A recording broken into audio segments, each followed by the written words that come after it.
Ngayon pa lang alam na ng lahat kung sino ang malakas o kung sino ang magiging pambato ng Pilipinas para sa final Miss Universe 2026. Hindi rito nagpapauli sa ngayon ang pambato ng Miss Universe Philippines La Union na kung saan isa siya sa nag-uuna para sa final candidate na malakas ang laban nito na manalo o magiging pambato ng Pilipinas para sa final Miss Universe 2026.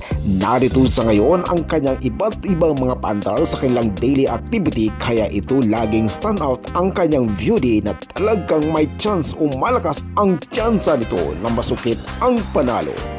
Panorin pa natin ako sa Kudan TV.